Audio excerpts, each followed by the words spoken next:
Next, from the files of the California Highway Patrol, the story of Officer Michael Howe, who faced two men on a motorcycle who had no regard for human life. Actual California Highway Patrol officers take part in our reenactment. So, hey, you little sweet thing, why don't you come over here and pull up the stool next to Papa here? Come over here, Toots. Come on, show me some of that. 4 months ago, Joel Butler escaped from the California Youth Authority, where he was serving time for armed robbery. But he's not exactly keeping a low profile. Come on. Hey, man, why don't you just leave the lady alone? Hey, shut up, Aunt. Hey, you shut up, pal. Come on, sweetie. Hey, come on now over I'm telling you to leave her alone. I'm not telling you shut your mouth. Shut up, buddy. Why don't you just do something? Why don't you make me, big man? No problem, pal. Come on. Yeah, come on. Real tough guy, huh? Tough guy, huh? Hey, drop the knife. Drop it. Drop it. Okay, get out. I'll be back. I'll come back with my shotgun and blow you away, the whole place. I will be back. Butler leaves the bar with his tail between his legs and decides to go for reinforcements. He's never been able to deal with problems on his own, and he's not about to start now.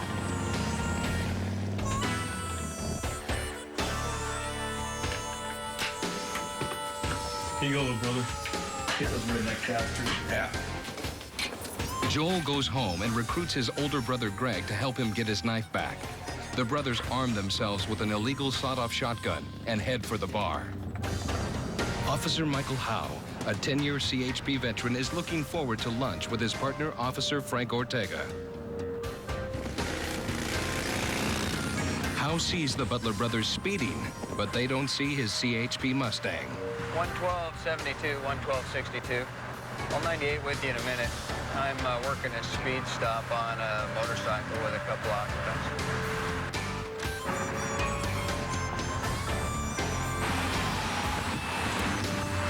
When the gunmen see the patrol car's red light, they slow down and pull into the emergency lane.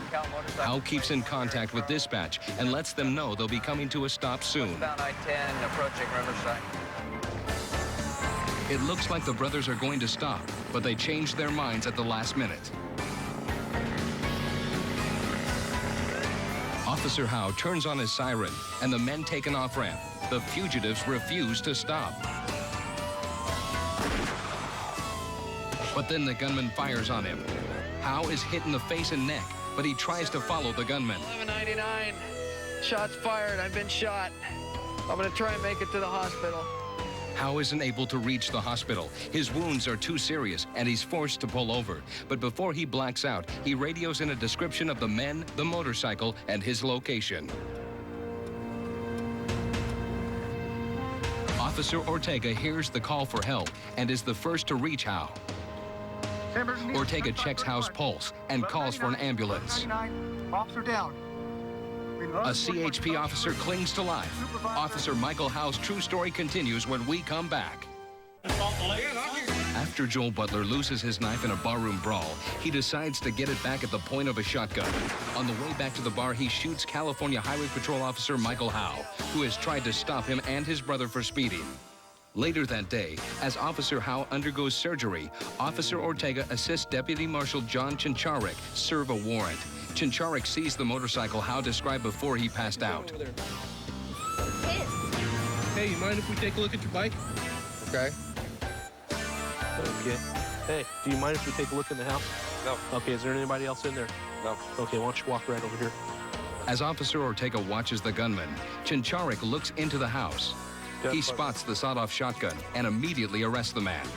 CHP and other agencies launch a manhunt for the other brother. Several hours later, with the help of infrared sensors, they locate the man in a tree on a nearby farm. To your hands. Hey, put your guns down. No! Don't shoot. We will not shoot. Come on down. We will not shoot. Come on down. 5711. Moments later, Greg Butler, the driver of the motorcycle, is arrested.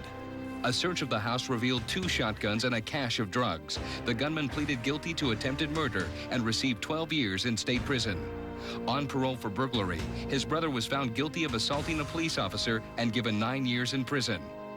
An outpouring of public support sustained Officer Howe during his recovery. He is currently a sergeant working as a field supervisor.